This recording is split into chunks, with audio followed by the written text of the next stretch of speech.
Thank you. I walked right into that one. Yes, my name's Gillian Dick, and I'm probably one of the very few people here today that isn't part of a NHS body or council, but I do work with lots of different organisations, and I spend 80% of my working week actually working with companies and organisations, helping them with their strategies. When I met Richard actually contacted me. Richard McRae contacted me through Twitter, and he had asked me about the possibility of doing a workshop on sort of evaluating sort of social media and the impacts, because a lot of people are very active or they're starting to do things, and I know the message this morning was, you know, just get on it, just do it. But why are we doing it? What are the outcomes, and what do we want from the session? So I like it to be very interactive. I have lots of slides, but I don't believe in death by PowerPoint, and I want you to go away and hopefully tweet about this session as well. So just remember the hashtag and things like that. But the reason I'd asked for a flip chart is because there are lots of different kind of outcomes and things, but while I'm going through the first couple of slides, I'd like you to think about what you would like to take away from today's session, and maybe if one or two of you would be kind enough to volunteer that helps me keep the session on track and make sure that I'm maybe giving you good, useful examples to sort of take away. So if you can have a wee think about that, that'd be great. In terms of social media, you know, it's been about for quite a few years now. I would say 2009 was really when people in Scotland were starting to embrace it. But what was good in 2009 doesn't cut the mustard today. And the whole thing is we've got to evolve. I know that there'll be lots of people in this room who will be responsible for actually executing any kind of campaigns for the organisation. Can I just get a wee show of hands to see who's actually tweeting and looking after their organisation's social media at the moment? Yeah. And would it be fair to say that there's an expectation on you now about delivering results and returns? You're getting sort of more questions. And in the past, it was okay to sort of say, well, we've got more likes on Facebook or we've got more followers on Twitter. But the reality is, what does that mean? Because if you're spending time on something, there's still a cost. People associate social media with you know, it's free and it's fine, you know, but there's a reason for doing it. So again, thinking about why are we doing it? And, you know, have you got a strategy? Is it working for you? And is it a case of taking it a few steps back to sort of look at evaluating a bit better? So in this workshop, what I want to do is to sort of look at the different kind of aspects and different things that we can measure, because I think it's very, very difficult, the fact that we're not selling something. And that's how most people tend to sort of measure their social media. But I thought I'd start with a wee quote. I'm not big into quotes, but I came across this, and Donald Rumsfeld is famous for quotes. This is over 10 years old, but when I read it, it kind of made sense with what today's session's all about. I'm not even going to try and read it out because I'll get tongue-tied, but I just thought you might be able to kind of relate to that. And the reality is, it's like with social media, a lot of us don't really know what we should be measuring, how we can measure it, the bottom line, the returns and things like that as well. So what we're going to cover is, we know social media is here to stay. The fact that you're all here and get a full day off work sort of thing, time to sort of engage with other people and come away with different ideas. You know, it's not something that can be ignored, so I know you're all embracing it. But, you know, how do we evaluate it? What is the sort of success stories, and how can you have them in your business? Starting with the end in mind, what do you want to achieve? And then actually having a plan and sort of executing and looking at keeping it simple, having like 3 KPIs that you can measure for your organisation.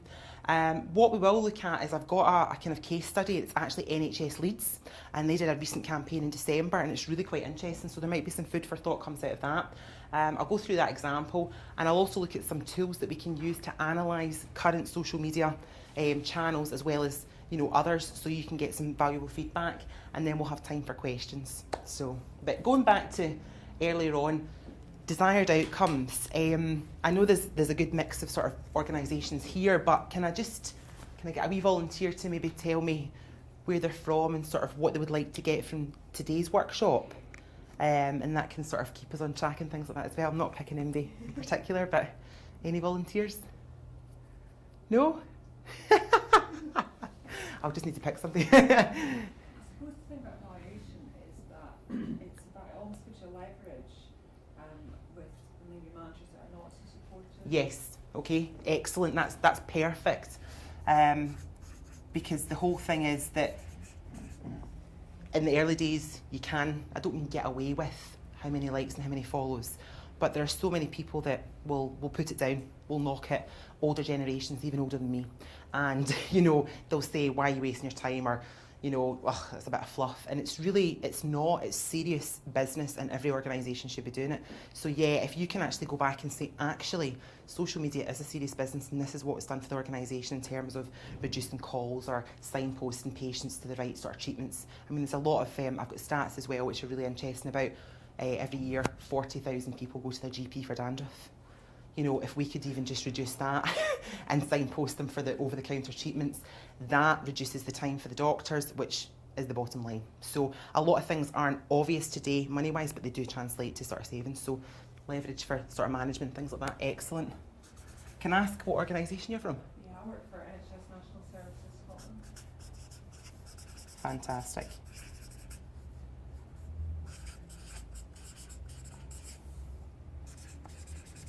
Okay. Anyone else? Yes. I'm Richard Norris, I'm the Director of the Scottish Health Council. So we organise the event, that's why I'm sort of partly here, hoping I will get something out of it. I suppose from our point of view, it's how social media could be used for genuine and meaningful interaction to improve services. Okay. I think a lot of people see it as interesting and fun, but maybe a bit fluffy. Yes. But it's actually how it can be meaningful and used for improvement. Excellent, that's super. What I did notice this morning is there's a lot of people been using the hashtag, which is really encouraging. And someone had tweeted and said, you know, basically, really gutted, I've missed this event, but I'm following on the tweets. And that tends to be what happens nowadays. So we really are kind of up in the trend, and that's worthwhile for yourself as well, because the whole thing about it is it's creating a buzz. And it's creating awareness, and people start to go, oh, what's happening? I need to be involved in that next time. So fantastic. And anyone else want to throw something else in for measurement? No? Okay, that's fine. It's just nice to kind of know who's in the room, what the kind of priorities are, and as I say, sort of keep it on trend. But it all starts with the outcome. Okay, so we had about 40-50% of the room who are currently managing social media just now. With other people in the room, is there an intention to do more with social media, or? Yeah. I know people have been encouraged just to get on with it, just to do it. We've heard from Highlands about different things that can happen, and obviously what we want to do is give the best kind of advice and top tips and things like that. But everybody here will have a different desired outcome. Whether you're being asked to do something and execute on it, there'll be an expectation. So what does that look like? Is it that you want to drive traffic to the website? Do you want to get people to complete an online survey? Do you want to reduce the number of calls? There has to be lots of different things. Is it worth your time to do it? And you know, what does success look like? So sort of points that we kind of need to consider when you're not selling, what's actually valuable in social media. And I've got a little kind of graphic here, but it touches on things like reputation, PR. A lot of people go in for PR, for coverage and exposure. But social media and social networking can be lots of different things to different organisations, and there is no one size fits all. So there may be someone who's doing best practice on Facebook, but it might not be the right thing for you. If you have any questions as I'm going through the kind of slides, please don't hesitate to sort of ask. But people talk about return on investment. I talk about return on energy, because social media is, you're putting effort, energy into things. I saw this where it had 26 different aspects that you could potentially measure. Now I think in there's about 20 that would apply to organisations that aren't actually selling. And what I've tried to do is extract them and touch on them, because I think that I want to start with the end in sight. So let's look at what we're going to use it for, and then look at the examples and how we can potentially measure it. So in terms of reputation management is very, very important these days. There's a lot of people that will choose to ignore Twitter and Facebook, but that time isn't going to go on for forever, and it's really, really important that you embrace it. It's also important that you're putting out your own unique content.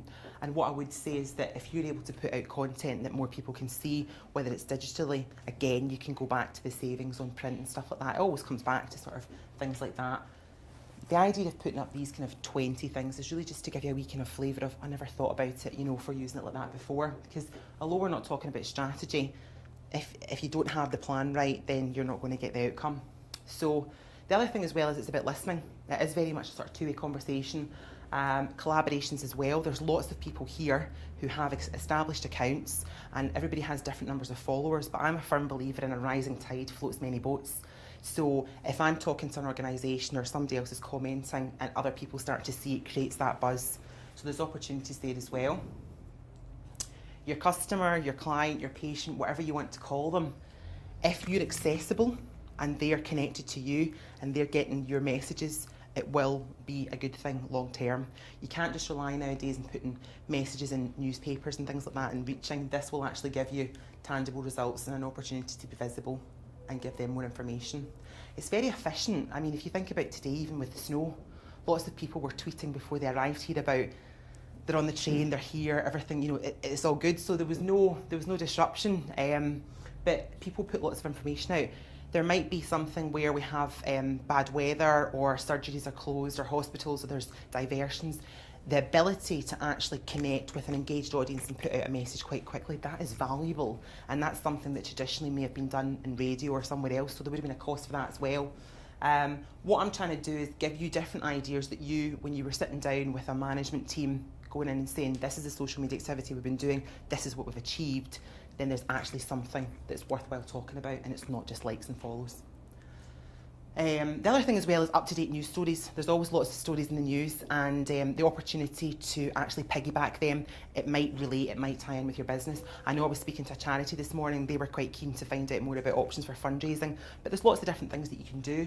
And the thing with social networking, and I'm talking about Twitter a lot, but is I was looking for my phone there, but the thing is the news comes to you these days. You don't search the news. An awful lot of people will search and look at their phone before they even step out their bed in the morning. So there is an opportunity to get messages across to people as well. You're smiling. You obviously do that. It's more proactive as well if you are on sort of social networks. As I say, 2009 people were deemed early adopters, but by 2013, you know, it's really, there's an expectation there, and there's a big expectation, but we do have to deliver as well. Brand association. There's values with every organisation, and these are things that have been created for a reason, and it's very, very important. So you may have the priority of, well, it's to instill our brand and it's our values and things like that as well. And again, how do you sort of measure these things? But it's about being viewed in a positive light, and as I say, managing that sort of reputation. The kind of PR and exposure. I mean, really, I think whether you are a very, very small company or a large organisation, the nice thing about social media is that it creates a level playing field. You can respond as quickly and you can compete in a market. Using things like hashtags, you can create a buzz. Sometimes you can have content that goes viral. It's amazing what can be achieved. And it gives you a really good direct route to journalists as well. So if you're looking to sort of get their attention, it's a very, very good channel to be engaged with, because they could support you and help you get your message out even further. I know journalists nowadays that there's more demands on them time-wise, and also, you know, they don't maybe get paid as much, so they are relying on a good feed of information, and if you're connected to the journalists in your area, it can get you more exposure. And again, traditionally, it's maybe something that you would have paid for before, so it's worth thinking about that. And in terms of immediate revenue, you're not selling anything. So again, these are all ways to sort of, not justify, but, well, yeah, it's why are we doing this, what are the outcomes, and, you know, why is it good for the organisation. The other thing as well is it's a great way to partner up with people, because I'm sure there's lots of like-minded people here. Not only can you learn from each other, but you can support each other, and you might have similar messages. So it's really, really important to connect. And you might be looking for kind of new suppliers or different things like that. You can use it for so many things. Sourcing volunteers, interns, jobs, whatever it might be. Before you might have spent money on recruitment, but now you can do all these things through social networks. So again, that is saving money. It all comes back to that. Any questions at this stage? No? Perception shifting. When you look at organisations who do tweet and embrace things, perception always wins over reality. So if they're doing things well and they're having good conversations and they're taking the bull by the horns, you know, they're actually managing their reputation, and you have a better perception of them. And at the end of the day, we all want to be seen in a sort of positive light. The other thing as well is that if you have lots of followers, other people will start to look and think, there's somebody that I need to follow because they've got something to say. Environmental, that's another benefit. Some people have green messages that they want to get across, or they just want to be seen to be more green. So again, it's greener, you're less print, and the reduced need for meetings. And even if it is just things like reducing the number of people that go to the doctor's surgery, which is just one example, that's another kind of tangible there. And innovation, sort of feedback and things like that. If you're looking to get surveys or crowdsourcing or find out a bit more, it's super for that. But to see how you can sort of break it down, there's lots of different things. One of the things I would say is that a lot of the stats this morning talked about the internet, and they talked about usage, and older generations maybe weren't using it as much. But what I would also say is that if you're educating me, then that could be impacting on a parent or somebody else, because there's lots of people who maybe care for people.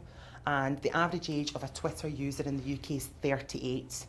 And the reason that they will actually use Twitter is because they'll access it mainly on a mobile device, but it's because it suits them and the news comes to them. So there could be things there. So it's not always about your direct customer, it could be through a sort of other route and things like that as well. It is really, really interesting though, because people will follow things that relate to them and sort of resonate with them. I mean, I thought it was quite clear about the kind of stats for the Facebook pages. They were talking about how the blood transfusion service had 19,000 likes on Facebook. And I actually think the reason for that is because it's quite cool to give blood.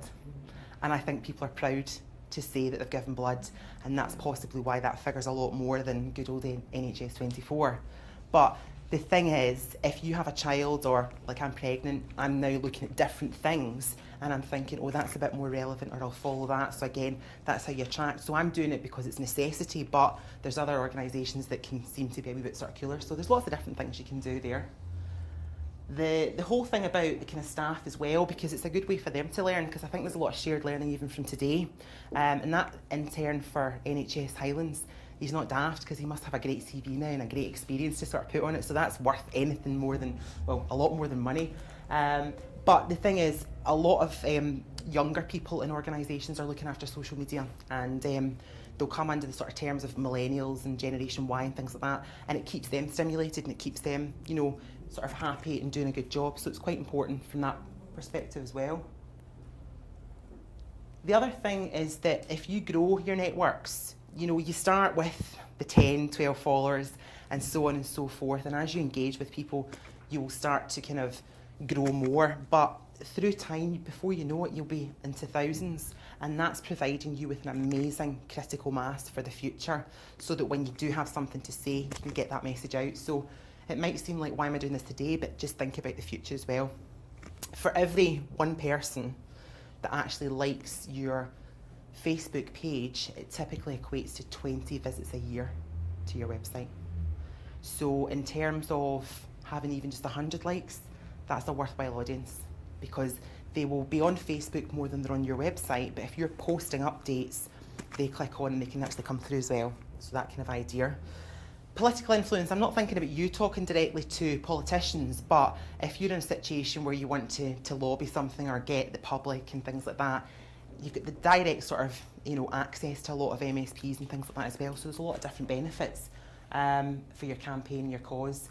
And again, it's an opportunity to identify gaps, what's going on, and really sort of state the kind of core trends. Twitter is about listening or reading, you know, and it's very much about setting up searches in your area so that you can identify, do you know what, the content we're putting out is right or it's not right and we need to readdress it. That was something that we spoke about this morning. Job satisfaction, which I touched on, for the kind of younger generation and things like that as well. And I think when, you know, organisations are on there, whether it's the council or NHS or whoever it is, it has a degree of transparency, but there's trust in that. And even if I'm not engaging with you, if I'm following you on Twitter and I'm seeing your tweets and how you're engaging, 90% of people that are on networks, sort of social networks, are lurkers. So I might not be talking to you, but I'm taking it all in, and it's the perception, so it's much better. Also, if I see that you're responding to people, I'm much more likely to ask a question. And that again is about future behaviours, and it's about saving money, saving time. So it's just kind of, if you start to encourage people to ask questions, even if it's between certain times, and answer those, you're in control of how things are coming through. Because there's just still so much evidence that people aren't finding what they need on websites, or they're phoning up and it's wasting resources. the big thing is the sort of community and stuff like that as well. If you're kind of locally engaged, it will stand you in better stead. And for me, it's all about just signposting and getting the traffic back to the sort of website. But that's 20 things that you can measure or actually consider to be of value in any social media strategy that you execute. And what I would say is, please consider having 3 things that if you spoke to your boss or your supervisor, whoever, ask them, what is the measure of success? What are you wanting us to achieve from this? And I'm not talking about long-term strategy, I'm talking about short-term, doing little campaigns, bite-sized chunks, whether it is promoting this event and saying we're not going to advertise it anywhere, all we're going to do is use social networks to promote this, and we want to put time into pushing that out there and see how many sign-ups we get and how much, and then sort of work all that out. But choose 3 things and ask the question, what is the success? And then once you know what you want to measure, there are different tools that you can use. Some tools are great, you can push a button and it'll give you figures. But what I would say is that sometimes it's the old-fashioned way of the old human analysis. I've been working with a council in Scotland, and what I've noticed is that for every 1 tweet that has their Twitter handle mentioned, so everything that's actually coming to them, yes, they're responding to it, yes, they're acknowledging it in the time frame, but there's 6 that go unnoticed because people are not using the official Twitter handle, but they're tweeting about relevant things in their area, and it's going unnoticed. And that'll be the same for a lot. So that's why it's worth setting up searches for anyone mentioning keywords within a certain radius, because that will allow you to get more engaged with your kind of sort of community as well. As a kind of top tip, I would say 75% of your tweets should actually be in response to someone. It's not about just pumping out information, and it's not one way, it's 2-way. So that's kind of best practice. So when you've got a campaign or something in mind, again, that's what I'm saying, be specific, decide what do we want to do, when are we going to start this, and when are we going to finish it, and how is it going to be measured, the positive impacts in the business. What I've got here is, for example, at the bottom, we want to reach X number of people, and I can show you some basic tools that are online that will show you how far your tweets travel. So it's a wee bit better than just saying we've got X number of followers. Most people are familiar with Google Analytics. If you've got a website, you'll be able to directly see, by increasing the activity in Twitter, we have directed more people to the site who've spent X amount of time on looking at this, that, the next thing. So again, that's a benefit. And the other thing as well is, can you show things where you've maybe reduced phone calls or, actual tangibles and things as well? Because there's still a lot of people that are quite lazy. But if you can go into social media and ask the question, that can help. That makes sense? Yeah. So I spoke about NHS Leads.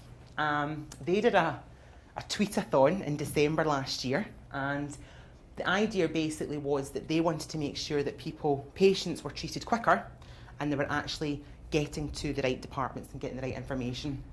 I've extracted some of the kind of top things from their kind of campaign objectives, but there is a link to the full sort of briefing of it, and I think it's definitely worth a read. What they decided to do was they were going to tweet live from A&E in real time, and I know people are already thinking patient confidentiality and things like that, but I'm sure they took care of it all. And the idea was that I might be very well just now, but if I'm following their tweets, I can actually see who's been treated this week for whatever. Now there's television programmes, but you know yourself, if you see something, then you sort of remember and you think, oh, that's right, that happened, or, so again, it's all about reducing wasted time for them. So the idea was that you could follow NHS Leads on their Twitter account, and you could find out, what kind of conditions and injuries have been treated this week. You could ask questions and things as well. And they also had a hashtag, which was a kind of national hashtag, part of a bigger campaign, and it was Tweet Well. So it was all about, if you've got positive messages and you want to put links out and things, you would use this Tweet Well hashtag and more people could see it and sort of follow it. And hashtags are really, really good because it is about theming things and getting in a conversation. To encourage people to do something with the tweets and not just read them and then that's it, what they did was they did a weekly competition, and anyone who had retweeted, so shared one of the Tweet Well tweets, every week they went into a prize draw. I don't know what the prize was, but it encouraged people to do it. So what that meant was that they were reaching more and more people quite simply, and the chances were if they were connected to local people, then they were connecting to more locals and so on and so forth. So it was going further out. Really, really simple stuff, really, really basic stuff, but it did work for them. It was also linked to their kind of Choose Well campaign. So, but some of the key facts and figures, we've got people that are going to the doctors that, you know, it's not necessary. The 40,000 GP visits for dandruff cracked me up, absolutely. I just thought, right, okay. And then other things as well, but a lot of it was just really simple things that they could do straight away that could reduce the number of sort of wasted appointments and stuff. And I do believe that if people are seeing more of that content online and self-educating or educating through what you're putting out, it does impact in the bottom line, and nobody here has pots of money. We're all working on tight budgets. So this was just a wee snapshot this morning to show NHS Leads. They have just shy of 4,000 followers. Now, can anyone take a guess, and just a guess, for the last 50 tweets that they've put out, how many people do you think, how many unique Twitter account users do you think have seen? Do you think it's more than 4,000 or less than 4,000? More? Much more? Can I guess? 25,000, okay. Any advances in 25,000? Any less, any more? Right, there's a thing that you can use called Tweet Reach. Some of you may be familiar with it. It's free, it's online. So you go to tweetreach.com, and what you can do is you can put in a Twitter handle or a hashtag. And this allows you to see how far tweets from that account or tweets containing that hashtag have travelled, have been seen. Again, it's bigger numbers, but you've got just short of 4,000 followers. But because they're engaging, remember what I said about 75% of your tweets should be in response to somebody and talking to someone. If you're conversing with other people on Twitter, you will automatically be seen by others, because I'm sure we've all kind of seen other people in tweets and things like that. What they're actually doing, in fact, is that they're doing 20% of their tweets. So 8 of their last 50 tweets is content that they've created and put out. And the other parts are retweets, so they're sharing information perhaps from sort of similar organisations and things. And a big chunk of them, 60%, are actually in response to people, and that's really healthy. But they've been seen by over 18,000 accounts. That's quite powerful. You know, and it's not about sort of translating it into media terms of, well, radio advertising reaches so many people, but think how quickly and how simply and efficiently that can go out. The exposure just relates to the number of tweets that have been seen from that account, so over 40,000, but I'm most interested in 18,000 because I think that's really, really good. And it all goes back to more people than you can ever imagine will actually see your messages. So when you are creating content and composing things, just think about that. There is definitely a purpose in it. Does that surprise anyone? Yeah? This, I thought I would do a little search for the TweetWell hashtag. So it's part of a national campaign, and you can see it's still continued. I don't know whether it was more so round about sort of December and things, just that time of year, because there's lots of responsible messages about even like drinking in the festive period and stuff like that, and colds and flus. But that's how many tweets over the kind of last sort of 5 days have been seen that contain that hashtag. And I'd be really interested to find out how many tweets are sort of visibility of today's hashtag, but that's something that'd be quite easy to sort of monitor. Any questions about Tweet Reach? No? You're all very good after lunch, aren't you? The other one that you can use to measure if you want to look at your accounts or other people's accounts, because you may have looked at somebody else and think, wonder what they're doing and you know how they're doing it and what they're achieving, and this gives you a wee bit of information, so it's quite good. It's called tweetstats.com, again, web-based, completely free, and all you do is you pop in the details, and in this case it was NHS Leads. And what I did was I wanted to look at the breakdown of their tweets for the month of December. So the campaign that they did started the 9th of December, and what we've got is they were kind of like asleep just before that, and then all of a sudden there was this big burst of activity. But remember what I said about keeping it exciting and giving it a bit of life? don't try and do everything all the time. You have to be consistent and have underlying messages, but it's good to have wee bursts of activity and again, things that you can measure. So that's what I would encourage, because if you do something for a week, you execute on it, you measure it, and you get the results and the learning, you'll be encouraged to go on and to do more things as well. So you can see from the 9th of December, there was a big burst in activity. They were tweeting, they were talking to more people and things like that, and they sort of really upped their game. And this gives me analysis of when they're tweeting, what times and what days. And I don't know if anybody here would agree with me, but I see a lot of organisations that tweet Monday to Friday, 9 to 5. But we don't live our lives like that. And that is missing the opportunity, a trick, whatever way you want to put it. So many people check their phone first thing in the morning, so many people check their phone end of the night. And if you want to get a message out, simply, you can schedule it to go out at a time that it'll be seen by them. So you can see here, NHS Leads are still answering and talking to people. They've got core hours. It looks to me like they're sort of doing 6 till 6 here, or maybe 7 till 7. But they are talking to people 7 days a week.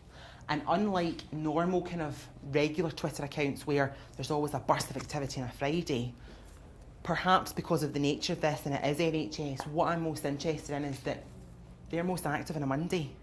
So I don't know whether that's because perhaps people, after the weekends, maybe they don't feel well, don't want to go to work, who knows.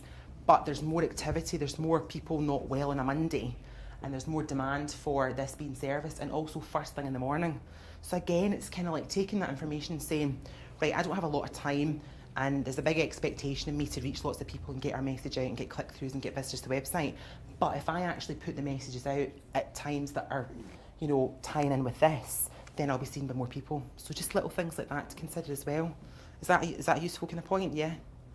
Because most people go for the Friday, but everybody's happy on a Friday because it's the weekend. So it's that kind of idea. And the other thing as well is that with the tweet stats, it also gives you who are they talking to? Who are their biggest supporters? Who's helping get them most exposure? Is there someone there that you could start connecting with, talking to, tapping into? This is just about, giving you a bit more analysis, and also showing that 45% of their tweets are actually in response to people, and best part of 23% are actually retweets, so they're sharing. So it just gives you the kind of balance in the mix, and it's not about copying other people, but it's about learning and behaviours. So I like to kind of look at those kind of things. But like I say, it's always very, very important. If you're looking at the impact of social media, what you're doing, your efforts, you really have to go to, what do I want to achieve? What am I going to measure? And then how am I going to measure it? Is it going to be things like how far it's gone, how many click-throughs we've got?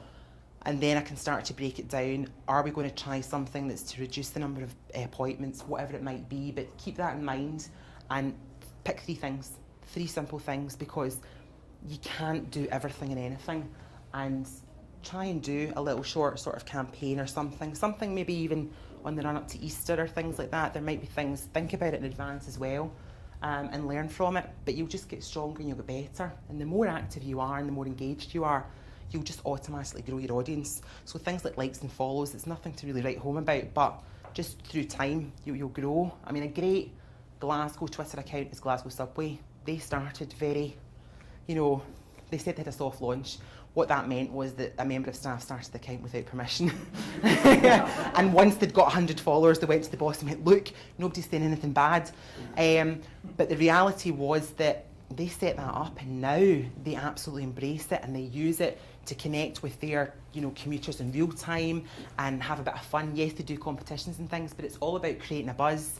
And they've got apps and things, but through their Twitter account, they were able to learn that people wanted merchandise and things. And I know that's transport, but the whole thing is, it's just about, they've got to be quite safe and quite sensible in their approach and what they're saying, but they have a really good audience, and I think they're sitting about circa 7,500, 8,000 people that are actually following them on Twitter. So again, when they're the inner circle's not running or whatever, they can get a message out and say, please retweet, please do this, please do that, and see if people like you and see how you engage. They'll just oblige and they'll do it. So you could have a message that you want to get out and people will share it for you and do the work for you, kind of thing. So it's thinking about these things. And as I say, there are tools, but human measurement, sometimes just looking at, when we were analysing for the council area, we looked at who's actually tweeting them directly, how does the public behave, and what are they missing? And it's definitely worth setting up some searches for your areas for things, because you might be able to get into some sort of more conversations. But it is very much about sort of testing, measuring and learning from it and doing it a wee bit better. So that's a kind of whistle-stop tour for things to consider when you're looking at social media and how you can potentially evaluate to go in with something to management to say, look, this is what we've got, this is what we've done.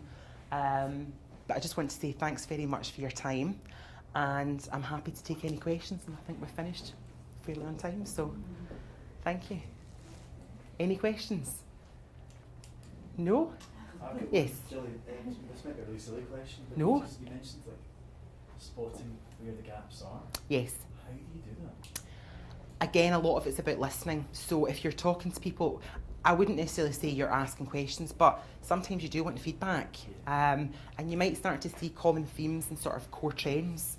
And it's just that if you're on social networks and you're more active and paying more attention, you will identify more sort of core things. So that kind of idea and stuff like that as well.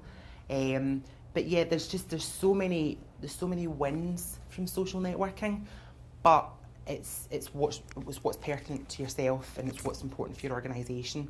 And I do think that we're overwhelmed with information outside about all these success stories, because what's successful for them might not be for you, but it's having realistic expectations at the end of the day. So, but if you do have any questions, I'm happy for you to even tweet me and things like that as well. And hopefully you'll come away from today's session with some ideas and maybe some fresh food for thought about what you can put into your strategy. So thank you very much for your time. That's great. Thank you. Thanks.